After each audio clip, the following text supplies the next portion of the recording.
మరో విషయం కూడా చెప్తా ఉన్నాను.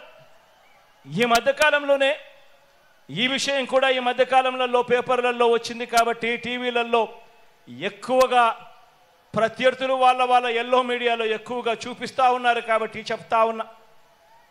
ఎక్కడో బ్రెజిల్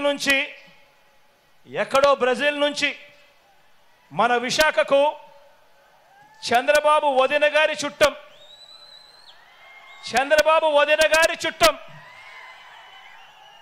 తన కంపెనీకి డ్రై ఈస్ట్ పేరుతో డ్రగ్స్ అంటే మాదక ద్రవ్యాలను దిగుమతి చేస్తూ ఉంటే ఈ మధ్యకాలంలోనే సిబిఐ వాళ్ళు రేడ్ చేశారు.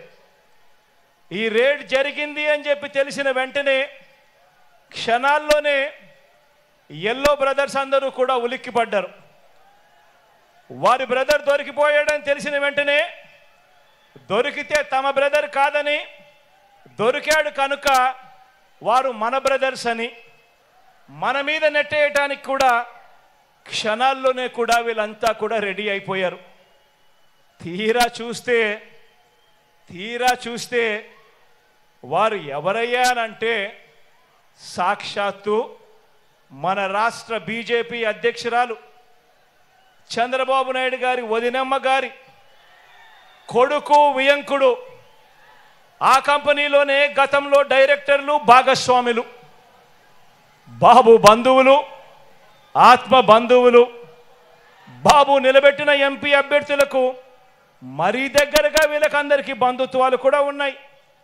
నేరమంటూ జరిగితే అది చేసింది వారు, తోసేది మన మీద. ఎక్కడన్నా జరుగు నేరం, ఎక్కడన్నా ఏదైనా జరుగు, బురద జల్లడానికి మాత్రం వెంటనే రెడీ అవుతారు. ఒక చంద్రబాబు, ఓ దత్తపుత్రుడు, వీరిద్దరికి తోడవుతారు ఓ ఈనాడు, ఓ ఆంధ్రజ్యోతి, ఓ TV5. వీళ్ళంతా కూడా ఎల్లో బ్యాచ్ తయారైపోయి నేరం అంటూ జరిగితే అది చేసింది వారు, తోసేది మాత్రం మన మీద. ఇదే చంద్రబాబు ఆయన మనుషులు గత 45 సంవత్సరాలుగా ఈ గడ్డ మీద నడుపుతున్న క్షుద్ర రాజకీయాలు కూడా ఈ 45 సంవత్సరాలుగా చూస్తూనే ఉన్నాం. దొరకని వారంతా టీడీపీ వాళ్ళు, దొరికితే మాత్రం వాళ్ళు వెంటనే వైఎస్ఆర్సీపీ వాళ్ళు అవుతారు.